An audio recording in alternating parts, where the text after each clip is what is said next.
Sana mo tayo, 80, 90, wala na tayo. Kaya nga ba't pa tayo hindi susunod sa kalooban ng Panginoon kung tayo naman ay at the end of the day, ang Diyos pa rin patawagan natin. Ngayon na ang pasunod. Amen mo ba? Ito na, this is the day of obedience. Because God will perform miraculously sa ating mga buhay. At ito po yung ating pag-uusapan ngayon.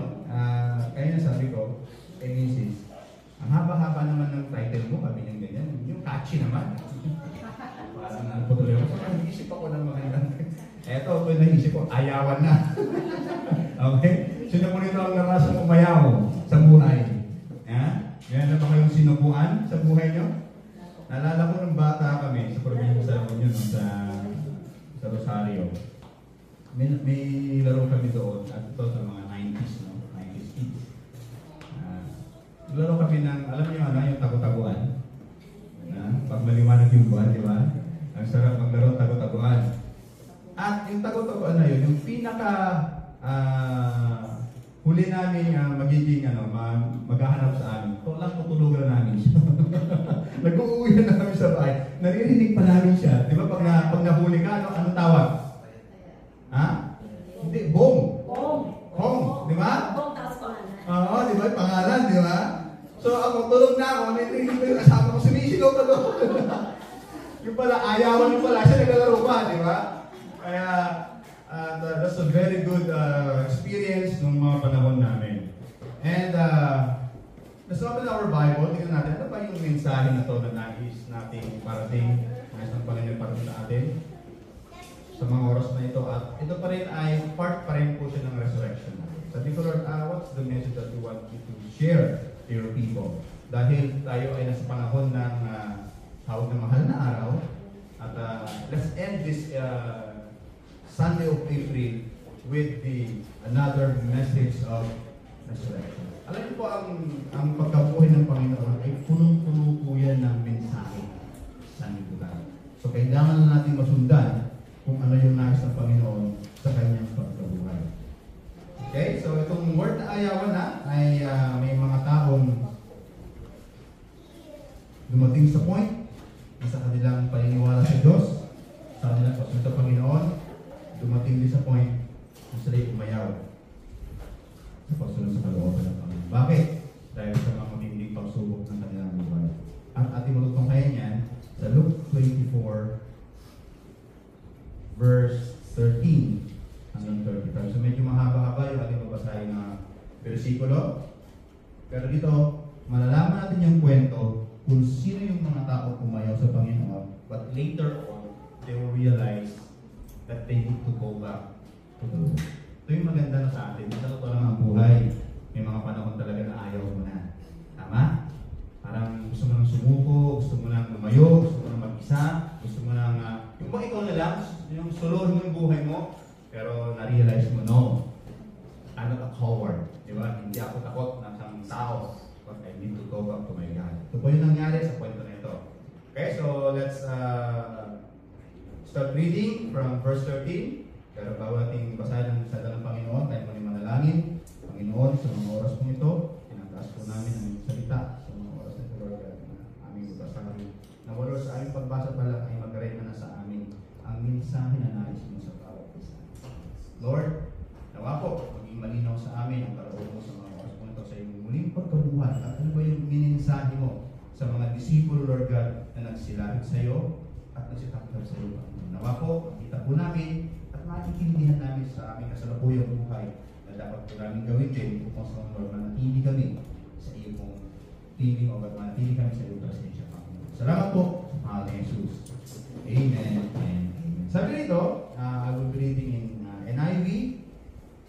Verse 30 said, now the same day, two of them were going to a village called Emmaus, about 7 miles from Jerusalem. So, ano ang ibig sabihin nito? Parang they are going up to Jerusalem na. No? Kasi nga from it.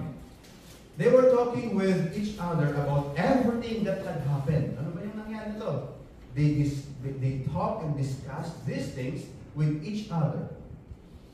Jesus himself came up and walked along with them. But they were kept from recognizing Him. He asked them, sabi ng Panginoon, nagtanong siya, "What are you discussing together as you walk alone?" They stood still, their faces, okay, downcast. Okay? Ito po yung sa mga key, no? Mamaya, babalikan natin ito. Parang, nung nag-reply siya sa Panginoon, malungkot ang kanilang mga mukha. Tignan nyo nga yung mukha ng katabi nyo, malungkot ba yan? Ha? Mukha bang malungkot? Ha? Mukha bang sinasweldohan ngayon? Di ba? Ano ba yung nangyari? Okay? Then, sabi doon, one of them, named Cleopas, asked him, "Are you only a visitor to Jerusalem and do not know the things that have happened there in these days?" Parang, kayo na po ba hindi nakakaalam nila, di ba? Alam niyo po ba yung nangyari? Kayo na lang ang dinakabalita sa nangyari. Then sabi ng Panginoon, what things he asked? Ito na, kimenta ni Cleopas kung ano yung talagang inalulungkot nila. In verse 19 says, about Jesus of Nazareth, they replied, "He was a prophet, powerful in words and deed before God and all the people. The chief priests and our rulers handed him over to be sentenced to death, and they crucified him. But we have hope that he was the one who was going to redeem Israel." Remember, this is a Jewish perspective. Ang tingin nila kay Jesus ay sila, si Jesus mismo yung mag-aalis sa kanila under the power of Roman Empire, just like David, the Solomon, at yung mga king nila from the Old Testament. That's their mindset. Pero mukhang yung inaasahan nilang tagapagligtas ng bansa nila, hindi ganun umaakma sa kanilang kaisipan. Did you get that? Pero minsan, meron tayong kaisipan na kung paano dapat dumating ang Diyos sa buhay natin, pero minsan hindi umaakma yung ating mga expectation from the Lord. Ano nangyari? We get frustrated. Ito po yung pangyayari. And what is more, sabi niya ganyan, it is the third day since all this took place. In addition, some of our women amazed us. They went to the tomb early this morning, but, sabi niya ganyan, didn't find his body. They came and told us that they had seen a vision of angel who said he was alive. But some of our companions went to the tomb and found it just as woman had said, but him they did not see. Okay, during that time, testimony of a woman, wala pong kredibilidad. Diba? Second, citizen na, yung mga woman na nakita naman talaga, but the problem is, hindi na rin paniniwalaan. May pumunta doon, wala naman talaga ang Panginoon din namin nakita. So, parang invalid yung information na nakuha nila. That's why they are now going out to Jerusalem. Lumalayo na sila sa Jerusalem, going out. At malungkot sila sa kanilang buhay. And verse 12 said, he said to them, sabi niya ganyan, "How foolish you are, and how slow of heart to believe all that the prophets have spoken. Did not the Christ have suffered these things and then enter his glory?" And beginning with Moses and all the prophets, he explained to them what was said in all the scriptures concerning him. As they approached the village which they were going, Jesus acted as if he were going further. Kumbaga parang pinapalitan ng Panginoon, ay nako, hindi niyo talaga naiintindihan ang propesya sa akin. Then Jesus Christ will actively parang lalayo na siya, no? Kasi parang, kumbaga, grabe naman, ang tagal-tagal kong nangaral sa inyo for the past 3 years. No? Nangaral ako ng ang Kristo'y mamamatay, mabubuhay. But what happened to you right now? You are now leaving Jerusalem, going out to the city. They are now walked away the place in which God promised them to be resurrected. Minsan marami ng Christian ganyan, no?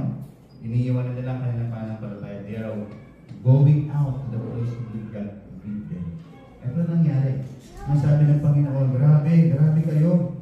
Hindi nyo talaga naiintindihan ang sinasabi ng banal na kasulatan. And anong ginawa ng Panginoon? Ito ko din. Jesus acted as he were go further. Medyo lalayo na siya. Parang ba, separate na tayo. But this is the good news. Okay? I want you to think of this. Verse 9. But they urged him strongly, stay with us, for it is nearly evening. The day is almost over. So he went in to stay with them. Ito yung good news dito. In verse 37. When he was at the table with them, he took bread and gave thanks, broke it, and began to give it to them. Verse 31. Then their eyes were open, and they recognized him. Oh, come on! Sabi ng Bible, 7 milya yung layo ng Jerusalem mula sa doon sa Vince pupunta nila. Ibig sabihin, ilang oras sila naglakad?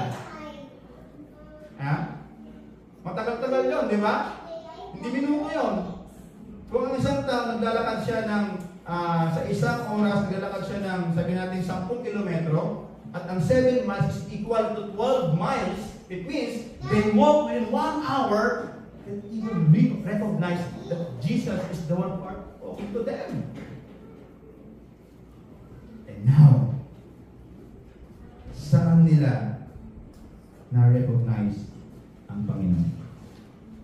Ha? At the table. Amen ba? Sa hapag kainan. In a place of communion. In a place of fellowship. Why? Because Jesus are invited. This is the good news sa pangyayaring ito. Then, ang sabi nila, and he disappeared from their sight. They asked each other, were not our hearts burning within us while he talked with us on the road and opened the scripture to us? Ano nangyari sa kanila? They got up and returned once to Jerusalem, and they were found the 11, and those with them assembled together and saying, it's true! Sabi ng dalawa, the Lord is risen and has appeared to Simon. And the verse that they have said, then the two told what had happened on the way, on how Jesus was recognized by them when he broke the bread. Purihin ang Panginoon sa pagkakabasa ng kanyang salita. So ito po yung ating mensahe ngayon. Ayawan na. What bad things happen. When bad things happen, walking away from good. Ito yung dalawang alagad ng Panginoon.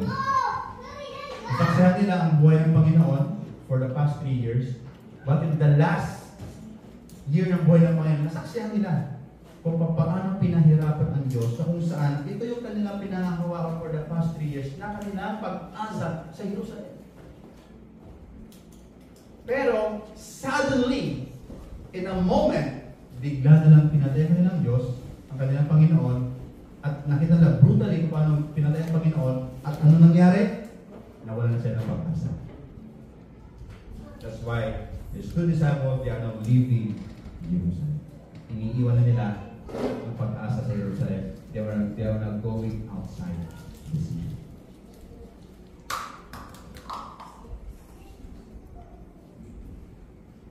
Naranasan mo na bang ang isang sandali kung saan ang lahat ng iyong paniniwalaan ay biglang gumuho? Meron ba kayo experience sa ganyan mga kapatid? Na in a moment of time, na paano lang gumuho bigla ang buhay mo dahil sa isang pangyayari. Kumbaga, parang isang anak, no, na pinag-aaral ng tatay sa Manila, lahat ng ginagawa nila, araw at gabi, nagbabat ng buto para lang may bigyan ng tuition fee. Then after a moment, nalaman nila, 2 taon na pala hindi pumapasok ang kanilang. Napakasakit lang po. Ang magulang, napakasakit nun sa magulang. na halos wala ka ng pahinga, no? Sa bukid. Para lang masigurado mo na every month or every week may maibibigay ka na allowance ng iyong anak kasi niya may pag-asa ka na siya ang mag-aaway sa hirap. Pero dumating yung point, 2 taon na pa lang, hindi pumapasok. Grabe sa magulang. Kumbaga sa OFW, nag-abroad ka para sa kapakanan ng iyong pamilya. Pero dumating yung point, yung pamilya ang inaalagaan mo ay nasira dahil sa pag-abroad mo. You know the story? Maraming story na ganyan. Tama? Na kung kailan nag-abroad ang isa, doon nasira ang kanilang pamilya. It collapsed. Ako po, bunga po ako ng broken family, mga kapatid. Lumaki po ako na ang aking mga magulang ay mga hiwalay sila. Hindi ko po nakalakihan ang aking mga magulang. Lumaki po ako sa aking lola. At ang pinakamasakit na nasa dulo na tayo, mga kapatid, ang pinakamasakit na nasa tayo, alam ko buhay yung mga magulang ko, pero hindi ko sila naranasan. I know, buhay sila. Pero pag may bumubugbog sa akin, pag merong sumasampan sa akin, wala akong pasulungan. Sinusolo ko yung sakit na yun. Alam ko yung magulang ko, yun ang pinakamasakit kong naranasan nung ako ay bata. That's why during that time, I feel hopeless in this world. Feeling ko wala na akong patutungan. Feeling ko wala na akong future. Feeling ko hindi ko kaya mabuhay sa mundong ibabaw.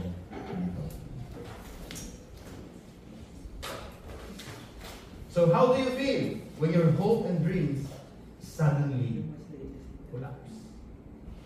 Mga bagay na inaasahan mo, akala mo, di ba, tayo uuwi ng Pilipinas, di ba? Maraming ngayon takot umuwi ng Pilipinas kasi alam na sa Pilipinas. Pero whether we like it or not, unleash ang ating mga kapatid dito, no, na mga citizens sa Korea, you're blessed, no? Pero kami mga kapatid, ay whether we like it or not, tatapak kami sa aming inang bayan. Ano yung ating aasahan pagbalik ng Pilipinas? Sometimes full of uncertainty. Mabubuhay kaya ako pag uwi ako ng Pilipinas? Paano yung mga naipon ko na? Baka mag-asos ko lang araw-araw. Eh marami na kayong mga kaibigan na umuwi ng Pilipinas. Anong feedback sa inyo? Diyan ka muna. Ang mahal ng gastusin. Tinakot kayo, di ba? Pauwi na sana kahit ganda. Hindi na, di ba? So what happened? Ano maramdaman mo? So dumating ka sa point na mga kanyang bagay. What did you react? Oh, walang sound. Ayan, ulit. Gusto mo itong portion na ito. Anong tanong? Hopeless. Hopeless.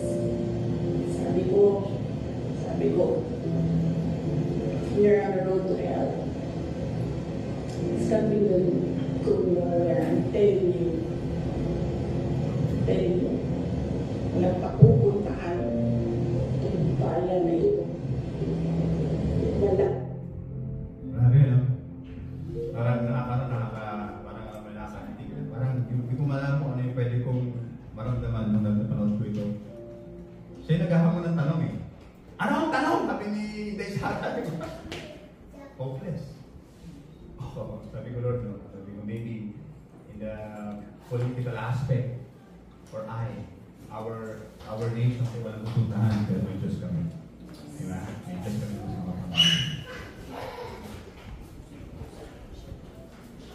So ito yung kwento sa Luke chapter 13 verse 14. Sabi dito, basahin ko lang. Sabi doon in verse 13, now, that the same day, 2 of them were going to the village called Emmaus, about 7 miles from Jerusalem. So ito may pagpapakita na sila ay palabas ng Jerusalem, palayo na sa kung saan nila nakilala ang Panginoon, kung saan sila nakakita ng pangako ng Diyos, kung saan sila ay naka-encounter ng mga himala ng Panginoon, aalis na sila sa lugar na yun. Itong 2 disipulo na. Why? Because what happened to Jesus Christ? Dahil sa masamang nangyari sa kanilang Panginoon. Ano ba nangyari? Ipinako sa krus. Napaka-brutal yun during that time. Na itong mga disipulo, wala silang nagawa para man lang sakuluhan ang kanilang Panginoon. Pero hindi nila alam na that's part of Jesus Christ sa mundong ito. So they were talking with each other about everything that had happened.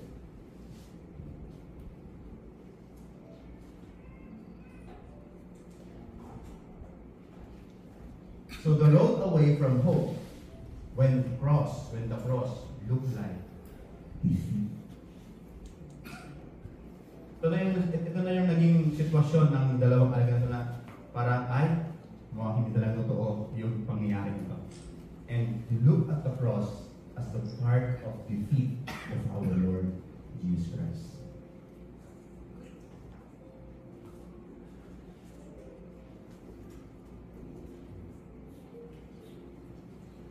So, itong dalawang lalaki ito na naglalakad sa isang maalikabok at tahimik na daan, pababa ang araw at ang hakbang ay puno ng bigat sa kanilang mga puso.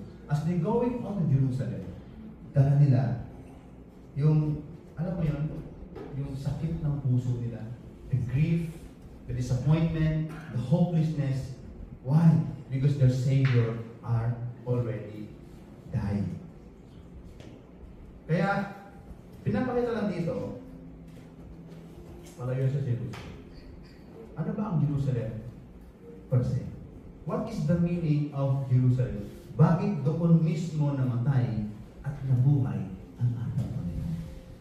Bakit hindi sa parte ng Naphtali? Bakit hindi part ng Dan? So what is the significance about Jerusalem? Ito po isang matinding propesya sa Panginoon na ang Jesus ay mamamatay at mabuhay specifically in Jerusalem.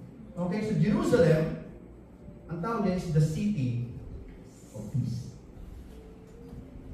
Isang lugar kung saan ito'y payapa.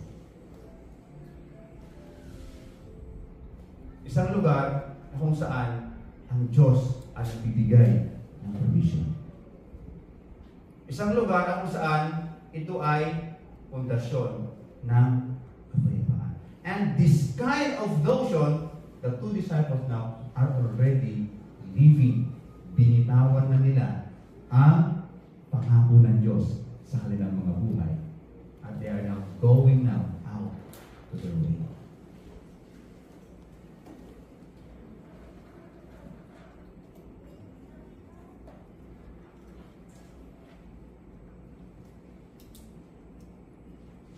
Yung pangalan mo ng binanggit dito, ng disciple ng Panginoon, na si Cleopas, means is whole glory.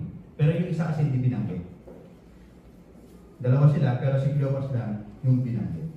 So kita natin mga kapatid, itong dalawang taong ito, na palabas ng Jerusalem, na sila ay habang naglalakad, ramdam nila ang bighati, pagkalito, at mga pangarap nila. The question is, what road to Emmaus you are currently walking right now, in which a place of your confusion, grief, or disappointment? Meron ba ngayon? Nakatulad ng dalawang ito, na dating nangarap, mataas ang kanilang pangarap, meron silang pinangahawakan na pangako, pero dumating yung point, binitawan nila yung pangako nila because sa nangyari sa isang masamang pagkakataon sa kanilang Savior. And they leave everything and they are now going out to that promises. Meron ba tayo ngayon? Meron ba ngayon that you are now walking the road of the of Emmaus? Kung saan ikaw ngayon ay confused sa buhay mo, you are grief and disappointment. In Luke chapter 15, sinasabi dito mga kapatid. Verse 24 verse 15, 17, sabi dito, as they walked and discussed these things with each other, Jesus himself came up along with him, but they were kept from recognizing him. Verse 7 said, he asked them, what are you discussing together as you walk along?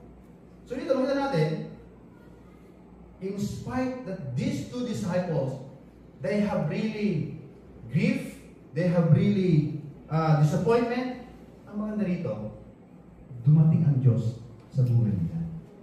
Ang problema lang, hindi nila na-recognize. Hindi kaya ganyan minsan ang Diyos sa atin, or madalas. Actually, ang Diyos naman talaga hindi malayo sa atin. Ang problema lang, hindi mo lang talaga siya na-recognize. God is just around the parameter, but the problem is, hindi mo lang talaga siya na-recognize. Bakit kaya? Ano kaya nangyari? What do you think? Bakit hindi na-recognize ng dalawang disciple itong Panginoong Hesus? Samantala, kasama nila for the past 3 years. Kumaga, isang Kristiyano, ang tagal ng umaatin ng church, 10 taon, 5 taon, 20 years ng Christian, until now, lito pa rin siya kung ano ang kalooban ng Diyos.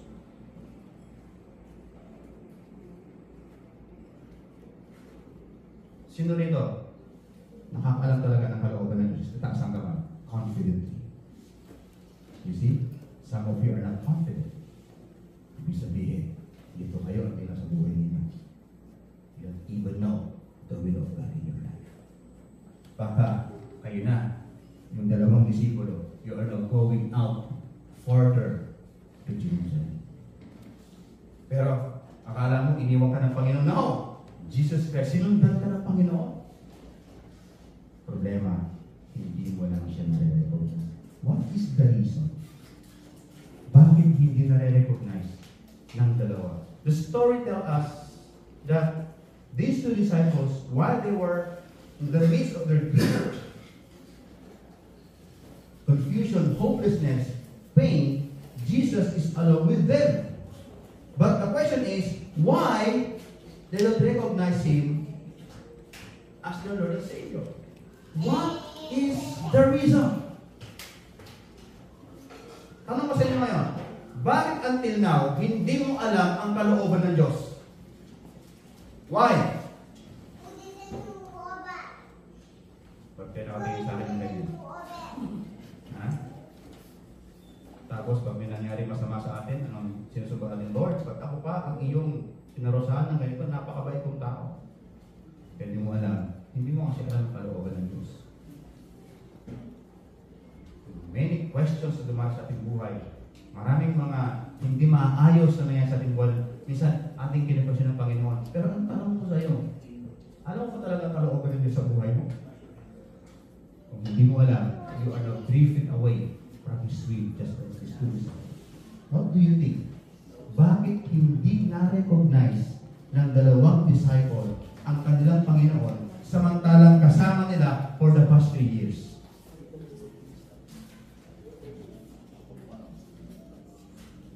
In Luke chapter 7, 20:17, ito po. Ito yung reason why hindi nila na-recognize ang Panginoon. He asked them, sinong tanong? Ang Panginoon.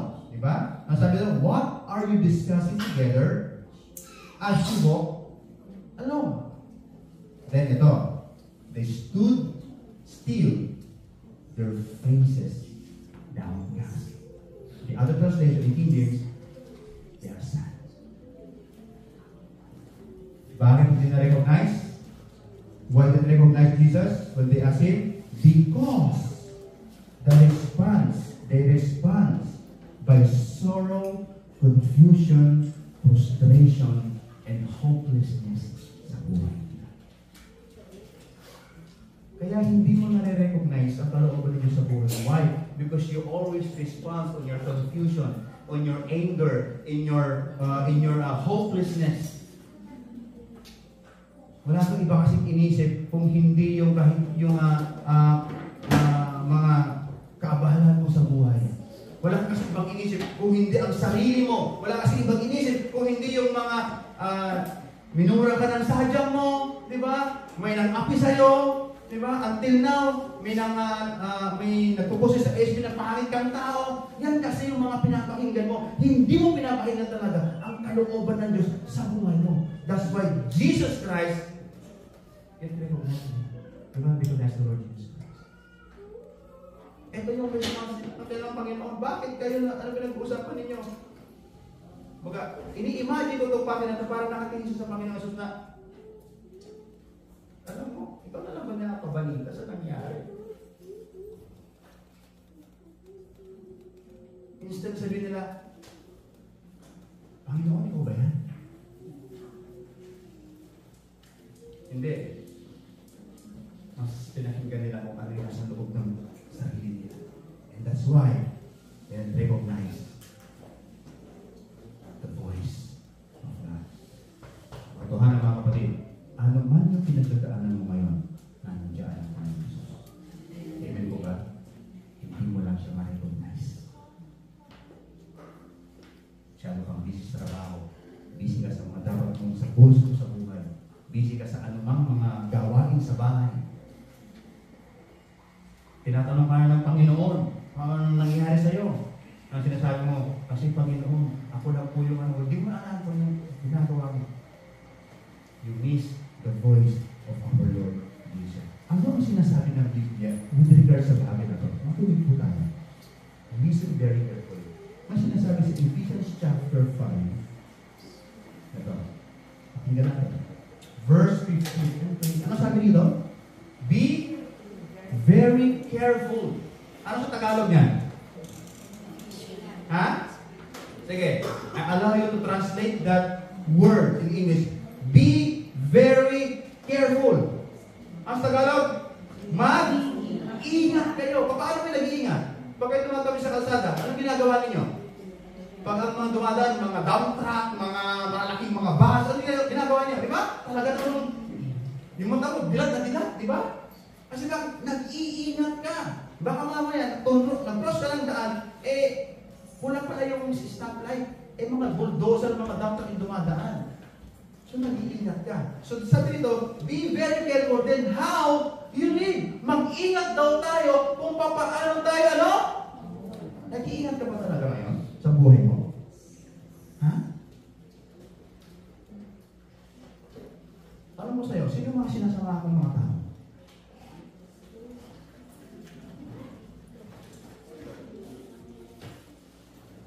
Sabi nga nila, di ba? Tell me your friends. And I tell you who they are.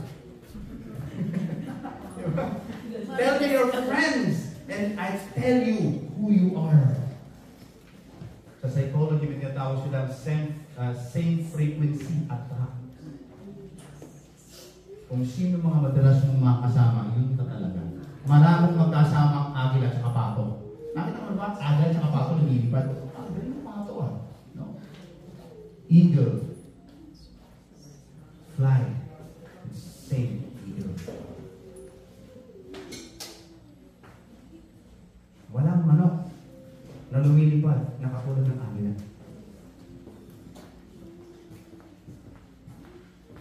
Sabi natin, alam mo dito not as unwise, but as wise. Mamuhay raw tayo, mag-ingat tayo mabuhay sa ating sarili, sa ating buhay, kung matubos mo ito, nang may, karunungan. With wisdom. Huwag daw katulad ng mga walang karunungan. Making the most of every opportunity because the days are ay pag hindi tayo nag-iingat mga kapatid sa ating ginagawa sa buhay. Napakaraming gawa ng kaaway niya ang mangyayari sa atin. Marami mong Kristiyano ang nag-backslide. Totoo. Iniwan nila ang kanilang Jerusalem at umalis na sila.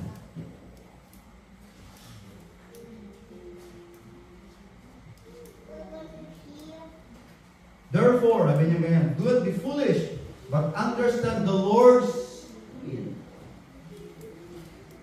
Huwag daw tayo maging mga hangal, sabi, pag-isipan natin ang kalooban ng Diyos. Do not get drunk on wine with which leads to debauchery. Instead, be filled with the Spirit. Speak to one another with psalms, hymns, spiritual songs. Sing and make music in your heart to the Lord. Always give thanks to God and the Father for everything in the name of our Lord Jesus Christ. Masama na ang panahon ngayon, mga kapatid. Magaling na mag-disguise ang ating kaaway. Akala mo, kaibigan mo, yung pala kaaway mo. Di ba? Pag nakaharap ka, ang pogi. Pero pagkatalikod, grabe talaga yung mukha ng sagwa.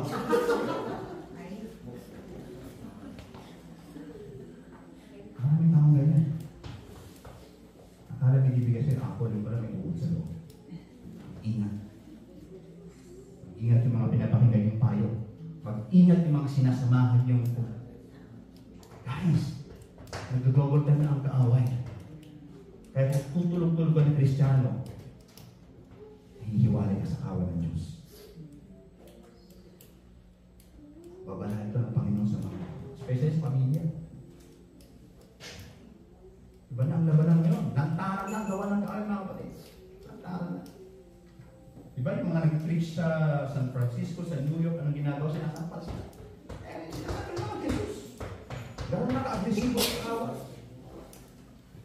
Don't be complacent. Live daily under the grace and under the presence of our Lord Jesus Christ. The good thing about this passage, doon sa Luke chapter 24, verse 13-35. The good thing about this passage, Jesus is there even in the road of frustration, sorrow, pain, and uncertainty. Ang maganda rito, ang alam natin, ngayon alam natin, hindi pala tayo iniiwan ng Diyos. God will never leave us. Alam mo kailangan lang mangyari? Ma-identify mo lang siya. Ba't di mo siya na-identify? Because you always respond in your pain. Your response in your frustration. Your response on your dreams is something na bumabagabag sa'yo. Kaya hindi mo na-recognize ang Diyos ng Panginoon.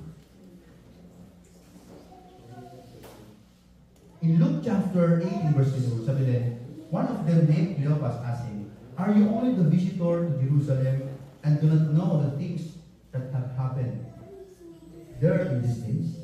Verse 9 said, "What thing?" Alam niyo, ang Panginoon, no, napaka-patient siya sa kanyang mga alagad.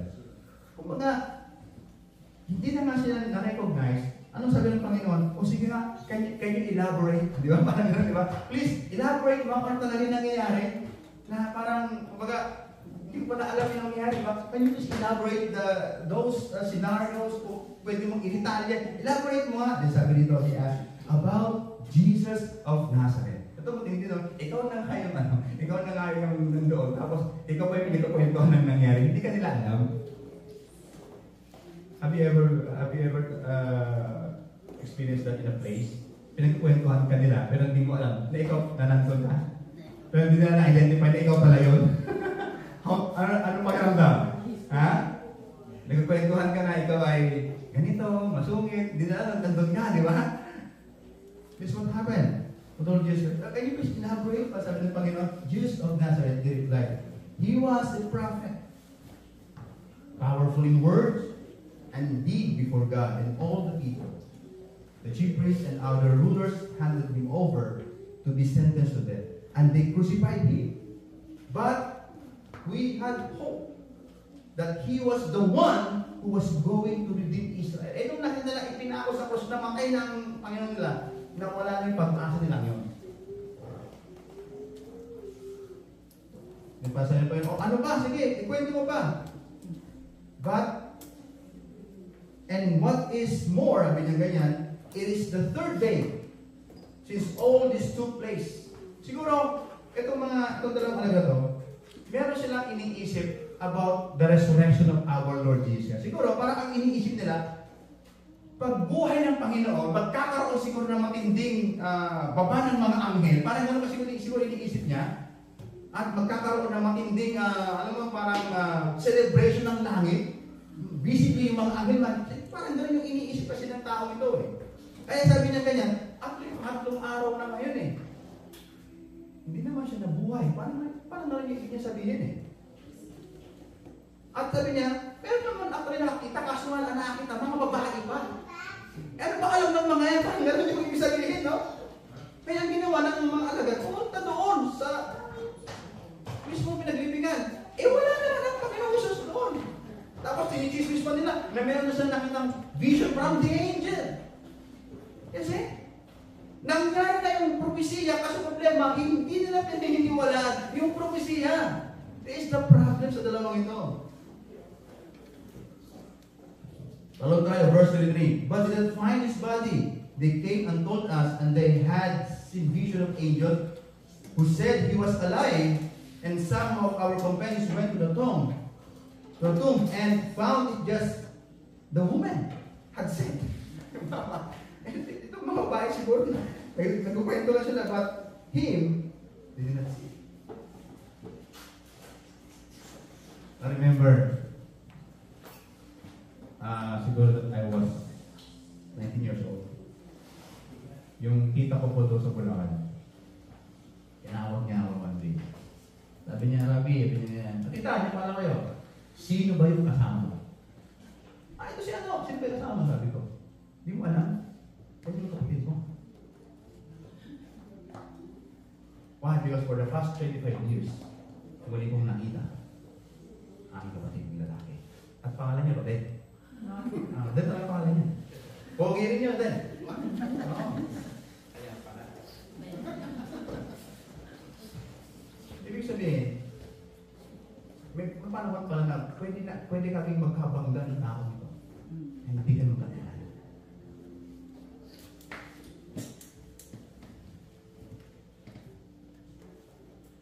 Sabi ko, Lord, salamat.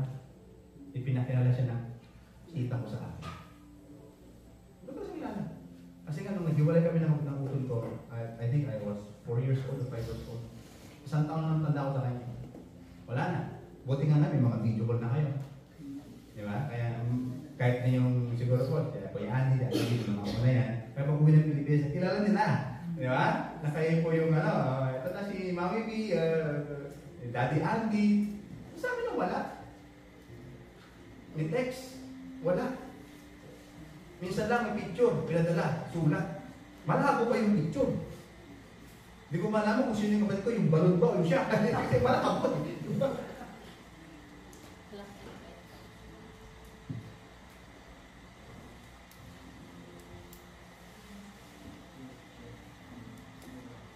The conversation of unrecognized Jesus. Ito po yung sitwasyon niya. The good thing is napaka-patient talaga ng Panginoon. Kahit hindi mo siya na-recognize, he's still interesado pa rin siya makipag-usap sa atin. At ang dami niyang sinasabi sa atin, huwag ka nang lumiko sa kaliwa, kumanan ka na. Still the Lord is there. Kahit hindi mo siya naiintindihan, na-recognize, nandoon pa rin ang Panginoon ang kanyang paalala. Napakabuti na ating Diyos. Eko ba? Pati ko maalam ba't maraming mga Kristyano ang hindi nagpapatuloy sa pananampalataya sa Diyan, samantalang ang Diyos naman ay napakabuti at napakabiyaya. You know one thing? Bakit? Hindi na na-recognize ang kabutihan ng Diyos. Pag isang Kristyano hindi na-recognize ang kabutihan ng Diyos sa kanyang buhay, lalayo na yan sa loob. At yun na ang pinakamahirap ng sitwasyon.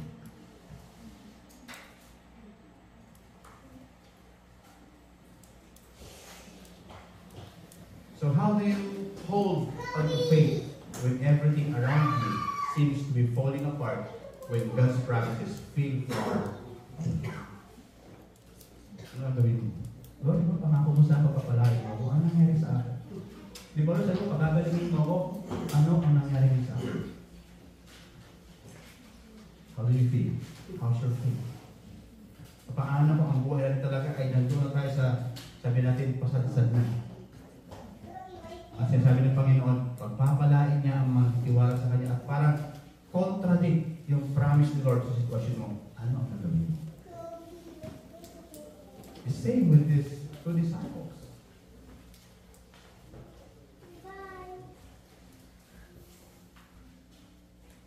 What helps you keep going during those hard seasons?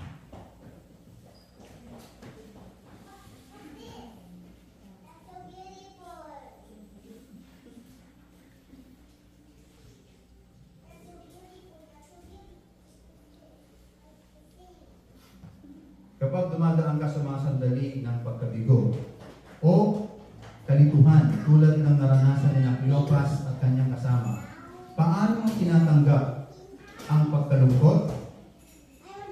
May mga pagkakataon ba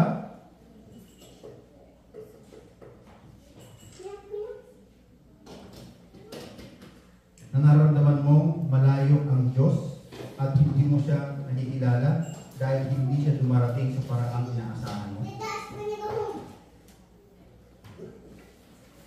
Ano pa isang tanong? Paano muling bubuksan ang iyong puso at matulang makita siya kahit sa mga sandali ng iyong pagdududa at kalungkutan, nang siyang tahimik na naglalakad sa tabi mo, handang samahan ka sa iyong buhay. This is the good news, mga kapatid. In Luke chapter 24, verse 30, sabi doon, as they approached the village to which they were going, Jesus acted if they were going further. But they urged him strongly. Ito yung maganda, sabi doon, stay with us, for this is nearly evening, the day is almost over. So he went to stay with them. When he was at the table with them, he took bread, gave thanks, broke it, and began to give it to them. Then their eyes were opened, and they recognized him, and he disappeared from their eyes. When the stranger became the Savior at the recognition, at the table of recognition. So mga kapatid, ano yung katotohanan dito? Before Christ is at the tree. Tree means yung kahoy na pinagpakuhan sa kanya. At the tomb. Then, at the table. Tanong ko sa inyo, saan na-recognize ng dalawang disciple ang Panginoon? At the cross? At the tomb? At the table. Why at the table? There's something meaningful about the table. Bakit? Samantalang naglakad sila for almost an hour, hindi nila na-recognize ang boses ng Panginoon. Pero nung sila ay nandun sa hapagkainan, they suddenly recognize, that's you, Lord! The Savior of the world! Bakit?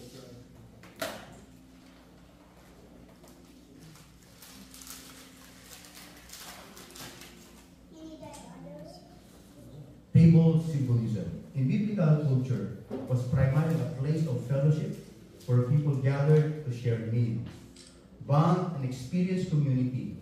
Meals were sacred moments where relationships were nurtured.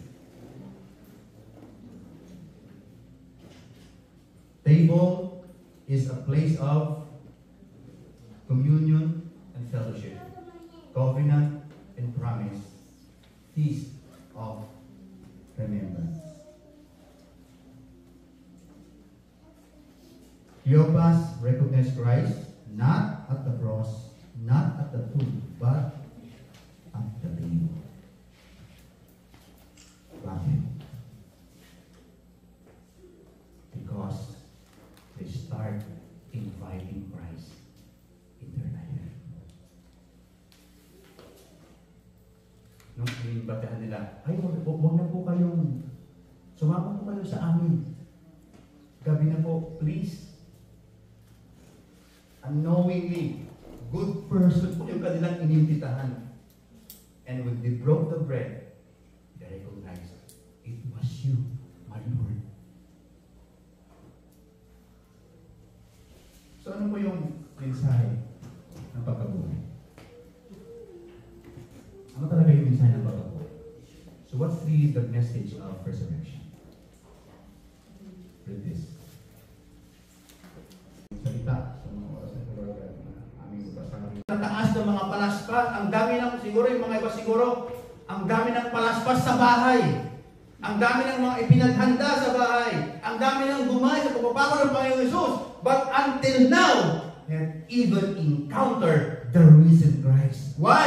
Because in their eyes, in their mind, resurrection is just an event. No! Resurrection should be an encounter to the living Christ. Amen. Tanong ko sa inyo, na-encounter mo na ba ang nabuhay ni Jesus sa buhay mo? Baka until now, kaya ganyan ang buhay natin. Hindi mo pa nai-encounter ang Diyos na makapangyarihan na nabuhay muli. Kaya hindi nagbabago minsan ang ating buhay. Kasi bakit? Wala kang encounter sa Diyos. Magaling ka sa mga event. Magaling ka magpakita. Pag-event. Pero nasaan? Totoo ba na encounter mo ang Panginoon? Hindi yan ang point.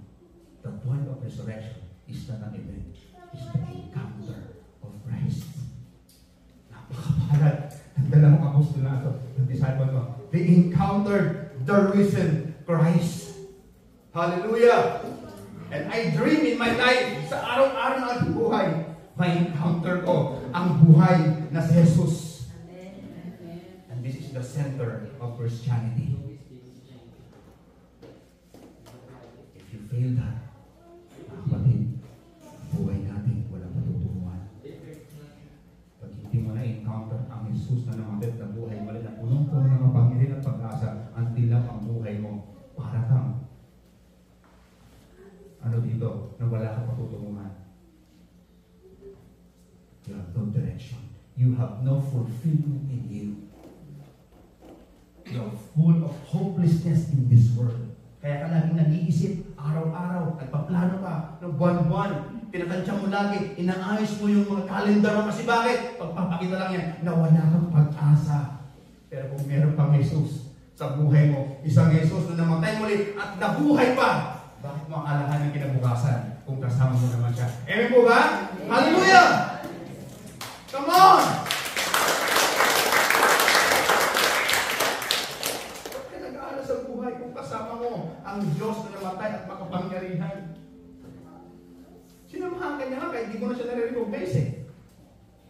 Di how much more pag nare-recognize mo siya? How much more nasasamahan ka niya? Palalakasin ka niya, pagpapalain ka niya. Kailangan mo lang recognize siya. Sana sa mga susunod na Holy Week, ma-encounter natin ang total Diyos. It's not an event, mga kapatid. It's a real encounter to the risen Christ. Ano sabi ng Panginoon? Sabi ng Bible, sa Jesus, namatay ang buhay muli. Every knee, sabi ng Bible, shall bow. And every tongue shall confess that Jesus Christ is the Lord of all. Yan ang Diyos na namatay at nabuhay muli. If you encounter the risen Christ, hindi ka nakakala sa iyong kinabukasan. Di bakit?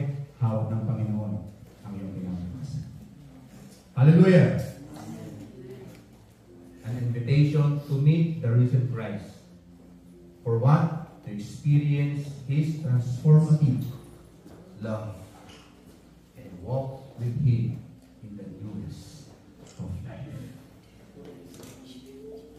Ito yung nais ng Diyos na maranasan ng bawat isa. Ma-encounter natin ang Diyos na namatay at muling nagbuhay.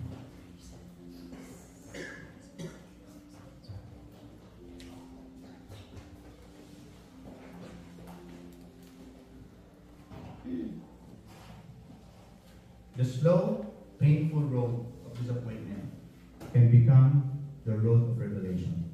If we keep walking, keep listening, and keep inviting Jesus to stay with us. today, sa panahon ngayon, na-encounter ng dalawang alagad di ba? Tanong ko, today, how do we encounter the risen Christ? Are you excited? Excited ba kayo? Na ma-encounter natin ang Diyos na matay at nabuhay ng muli? Amen. Number one,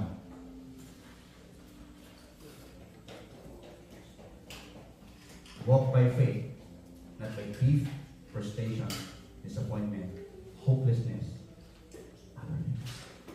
If you want to encounter the risen Christ, lumakad ka ng may pananampalataya. Every day is a day of faith. Ano sabi sa Romans chapter 10, verse 17?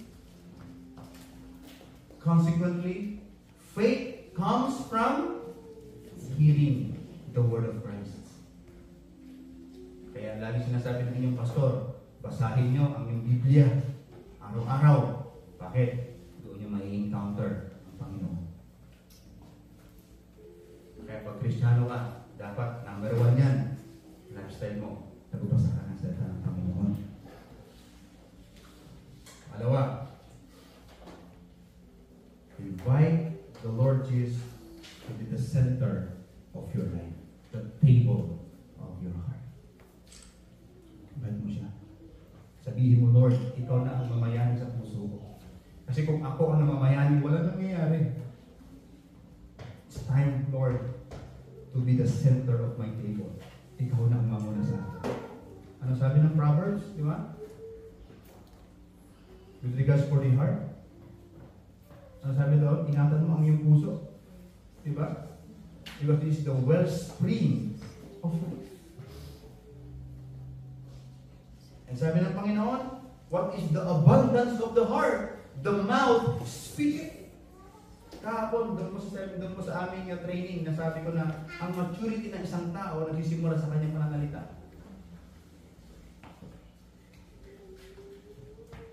Kung nagsalita ka pa rin na parang kanto, ibig sabihin, ganyan ka pa rin talaga. But if you speak with words and wisdom, ibig sabihin, nag-mature ka na. Why? Sabi nga ng Panginoon, what is the abundance of the heart? The mouth speaketh. Hindi pwedeng magkalayo yan. Kung ano ang nasa puso mo, yan talaga ang nasabi mo. Try mong gulatin ang isang tao, isang Kristiyano. Tignan mo kung ano sasabihin niya. Baka meron pa yun na mapangura. Why? Ito talaga naman ang puso eh. Next.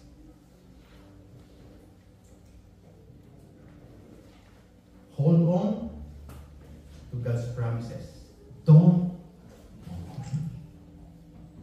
Amen po ba? Pag may pinangako ang Diyos sa atin, panghawakan natin. Huwag na huwag natin bibitiwan yan. Dahil ang Diyos ay tapat. Kaya dapat yung mga pangako ng Diyos, tapatan din natin ng ating katapatan. Amen po ba? Yes, sometimes mahirap pa. So tama lang mahirap. Kasi bakit? Baka sinusubo natin ng Panginoon. Ano sabi ni James chapter 1, verse 1, di ba? Blessed are those who are experiencing various trials, di ba? Maging masaya kayo pag kayo ay dumadanas ng iba't ibang pagsubok. Kasi bakit? Yung pagsubok na yan ang magdadala sa inyong tunay na pananampalataya. Pag nahihirapan sa buhay na yan, ikaw nag-aalang ngayon, don't worry, Christ is in you. Nandiyan ang Panginoon. Just need to recognize the Lord Jesus Christ.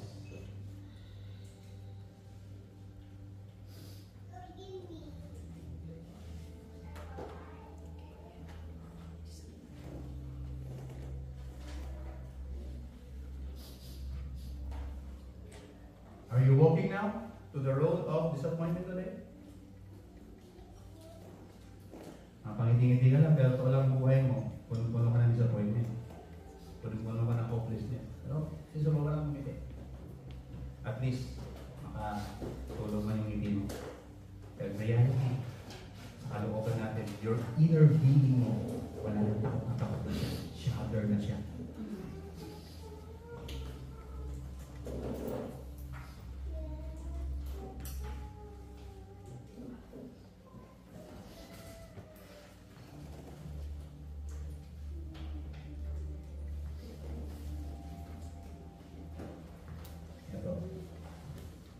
Thomas and the other disciple didn't stay in Emmaus. They got up at night and back ran to Jerusalem. Nung narinig na sila ng Panginoon, nakikindi nila ang kanyang salita, ang ginawa nila, bumalik sila kung saan nila nakita ang Panginoon. Kung feeling mo malayo sa Diyos, go back to the Lord. Huwag tayo lumayo. Kung tingin mo ngayon, malayo sa Diyos, come on, go back to our Lord Jesus Christ. Ang sabi nila, it is true, the Lord has risen. Your road to Emmaus might feel like an ending, but with Jesus, it's just the beginning. Kung feeling mo, ito na yung katapusan ng buhay mo, wala nang magagawa, no? Tandaan mo, diyan pala magsisimula ang Diyos. Amen po ba? Ito gusto ko, as I end. I want you to think this. Victory is not cheap and given only to those who are willing to pay the price. Yung kamatayan ng Panginoon, mga kapatid, is a victory. At hindi siya mura. Do you think that the death and resurrection of our Lord Jesus Christ is cheap? No. It is costly. At ang binibigyan lang yan, yung mga tao rin na willing to pay the price. My question is, are you willing to receive the victory in your life? Willing ba kayo na magtagumpay sa buhay? Dapat willing din kayo na bayaran kung ano man yung katapat ng victory. You know, the good thing about this, tinapos na ng Panginoon laban mga kapatid.